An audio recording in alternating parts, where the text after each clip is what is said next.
Hello, in this video I'm going to go over a new non-meta fun build that I have created focused around disease damage, and I call this build Infectious Intent. And the gear sets I'm wearing on this build are Swamp Raiders, Velidreth, and Azureblight Reaper. The backbar weapon is the Maelstrom's Perfected Greatsword. If you do not have the perfected version of this, you can run the normal one just fine. The only difference is the perfected version has the extra line of penetration, and that is only active while you are on your back bar. So the majority of the benefit from this comes from the second regular buff that comes from the normal piece as well. So if you don't have the perfected version, don't worry about that. It's not that much of a game changer. So just to go over the stats, I am a stamina build, as you can see, 64 points into stamina. My race is a dark elf. You could probably do whatever race you are. If that's what you're wanting to try out this build, then you could do whatever you want. That race is not that big of an issue on this. For the skill lines, I am using the Assassination skill line from the Nightblade, the Aedric Spear skill line from the Templar, and the Gravelord skill line from the Necromancer. Uh, this will give me disease damage from some of these lines, as well as a couple of powerful passives from the skill lines, as well as penetration, critical chance, some really good AoE. So, got a back bar two-handed sword, front bar dual wield, pretty much wearing all medium gear except for the shoulder is a light piece. I'm pretty sure it's the light piece on this. Yes. Okay, so I'll just go through the gear really quickly here. Uh, two Swamp Raider daggers on the front bar, one Nirnhoned, one charged, one disease damage for the front bar, one poison for the back, the offhand knife, an infused weapon damage, great sword for the back bar weapon.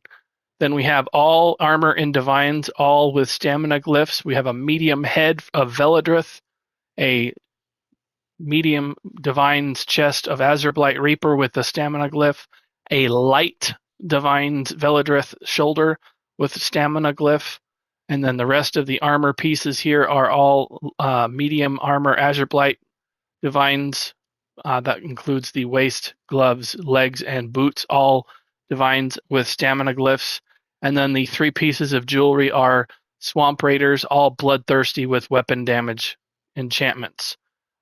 So the skills that I'm using go over the front bar.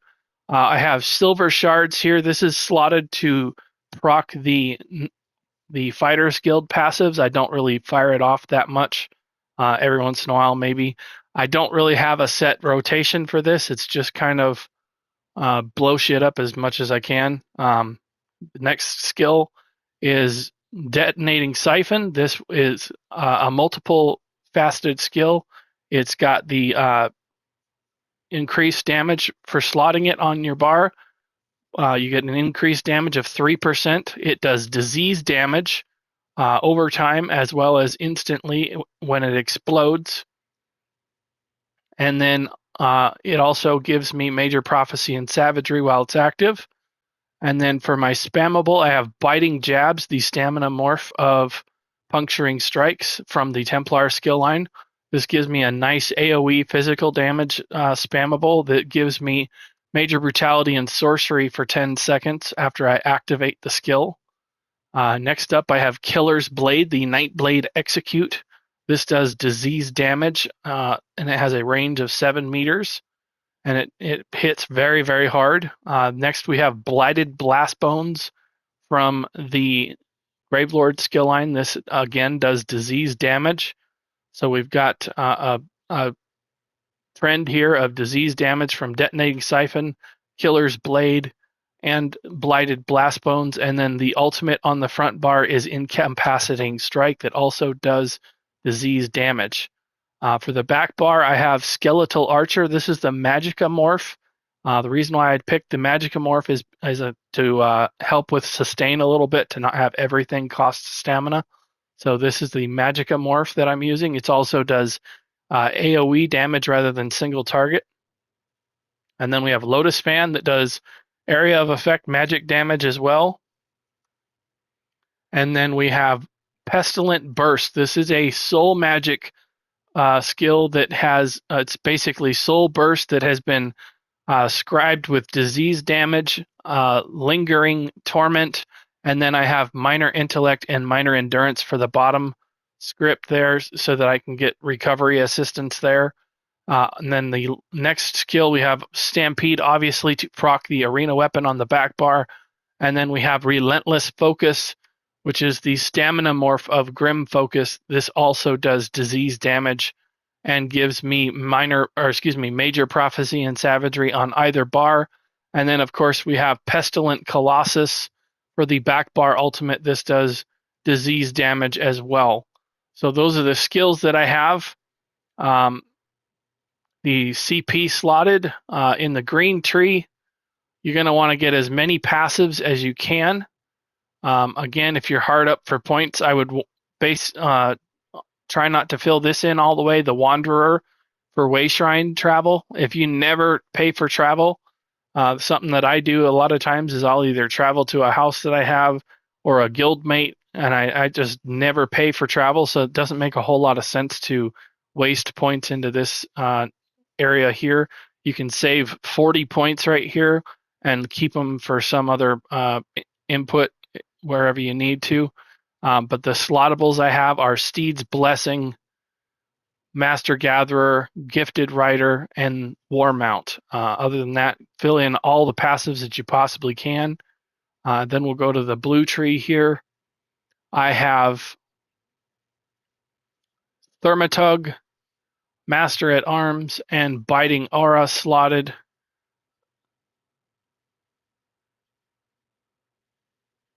And then I also have Deadly Aim, and that was because I'm testing this build out to figure out which one of these to save. So I'll do a little bit of a encounter here with some dummy encounters to show you what kind of damage this can do. For the red tree, Boundless Vitality and Fortified are slotted, and then I also have Bloody Renewal, and then also Celerity is slotted for the increased movement speed. So again, this is a off meta build. It's not meant for veteran trials. This is just for running around, having fun in the game, doing dailies, doing achievements, things like that. Basically, this is what I do when I create fun builds like this. Is I try to think of ways to create a different build that looks different and is fun to play. So I'll show you how this works. Basically, we're just gonna go through the rotation here and blow shit up. And you can see from the visuals how much the damage goes here. And because the Azureblight is hitting a lot of stuff, you're going to see a very large number from that. When I lay off the enemies here, the Azureblight Reaper is very powerful in groups. If you can get them, if you can get it to blast off like this, you can see the blue explosions. That is Azureblight Reaper. If you're not familiar with this, if you are going to run this set and you have somebody else running this set, I would suggest not grouping together because it will hurt your numbers on the damage. So as soon as I kill this guy, there we go. I'll go ahead and reset that. We'll take a look at the battle scrolls here. And we'll see what that looked like.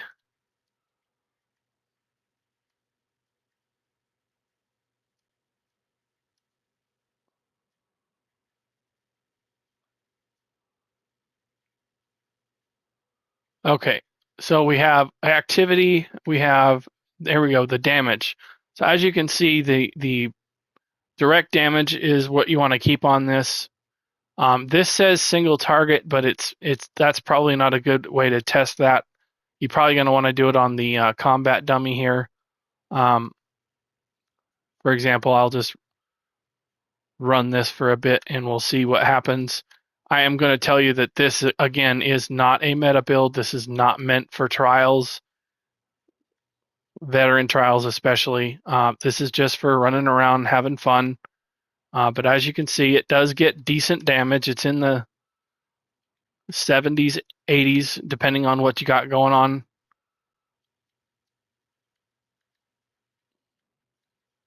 The Azureblight Reaper is not real great single when you're just with one enemy. You don't really want to use that on a boss fight if you're going to run this in a dungeon.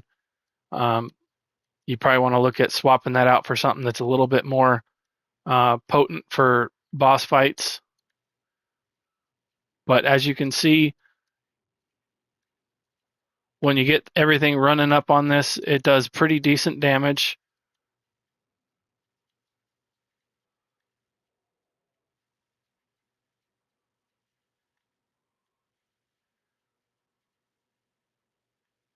And it has a lot of visual points to the build. It's got the explosions, the Velidreth, the poison, or I should say the disease damage hits and blows up quite well. But as you can see, it's on the dummy, it doesn't really register that well. And partially that's because I'm one of the skill lines I'm using is the Gravelords. Gravelords doesn't really show up well on the dummy because a lot of the benefits you get from Gravelords is already accounted for on the trial dummy. So that's one of the reasons why this build doesn't really shine as much on the trial dummy. But as you can see here, the weapon damage can get up quite high on the trial dummy, up and over 8,000. The critical chance is up at over 53. So there's a lot of potential here for really hitting hard in content. The penetration, as you can see, is decent. If you implement major and minor breach, you're going to be close to 14, 15,000 penetration, which is plenty enough for Overland, which is only a 9,000 resistance cap there. So if you're not familiar with where to get these gear sets, I'll go over that really quickly. Go into the collections here for the Swamp Raiders set. You need to go to Ebonheart Pack and go to Shadowfen. It's this very bottom set here. And what this does, it gives you a line of critical chance, a line of maximum stamina, and a line of weapon damage. And then it increases your weapon damage to your poison and disease abilities. So if you look at it golded out, it's 600 weapon damage to your poison and weapon abilities. So that's really well fitted here with the Azureblight Reaper set. That does disease damage when you get enough dots on the enemy. So really important to keep in mind that we'll just go ahead and unequip that real quickly, and I can show you the Azureblight Reaper. As you can see, it has 3572 there. Put a different dagger on it so it kills the 5-piece. 5268 for the Azureblight Reaper set when it's just sitting here. If you're going to put on the other Swamp Raiders, it goes up to 5297. So as you can see, the Swamp Raiders is buffing the disease damage of the Blight Seed explosion there. So the more enemies that you get inside of the I believe it's 5-meter radius, you can make this hit really, really hard.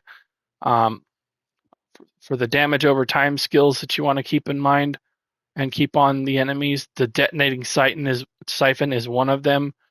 So is the skeletal archer and the lotus fan, and then the disease burst, and then this also has a disease damage a physical damage over time element to it as well. So the back bar plus this detonating siphon will take care of a lot of your necessity for keeping up dots to get the explosions on the Azureblight Reaper.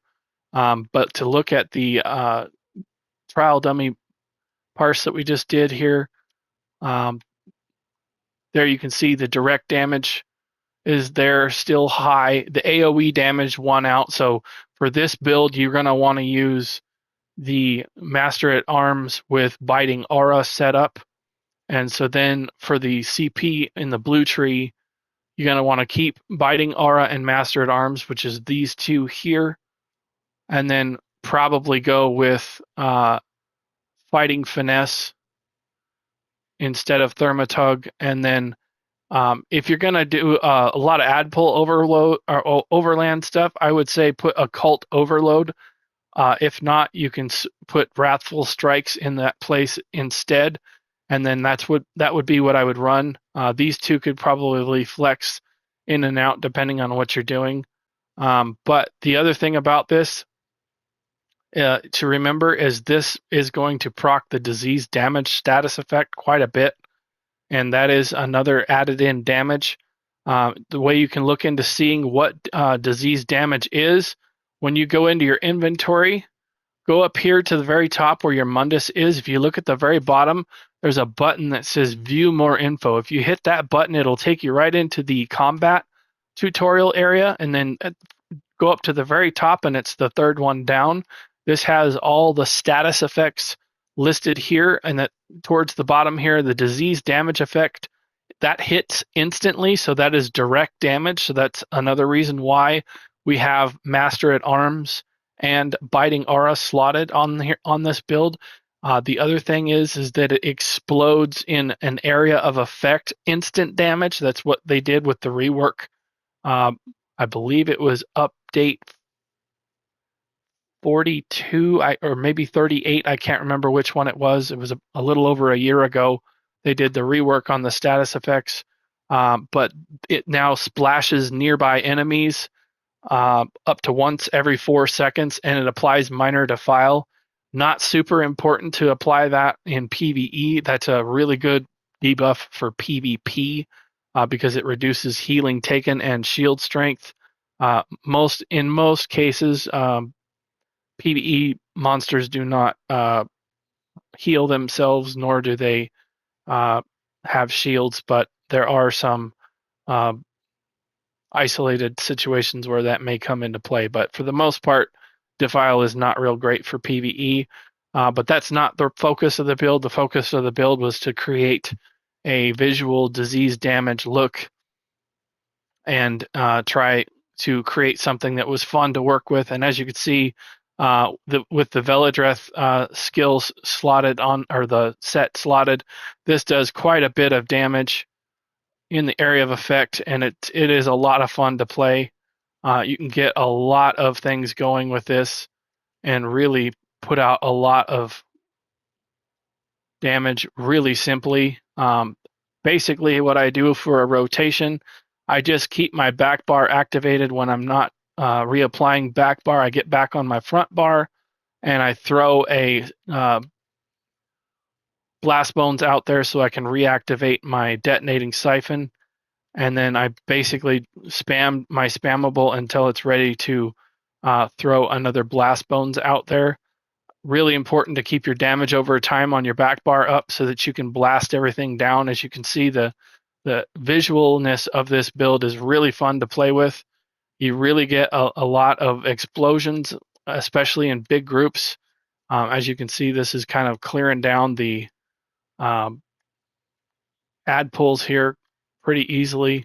The numbers are again not super strong on the trial dummy, but a lot of fun to play with. It's a different looking build, so keep in mind if you're kind of bored with what you're running, you just wanting to do some other stuff in the game.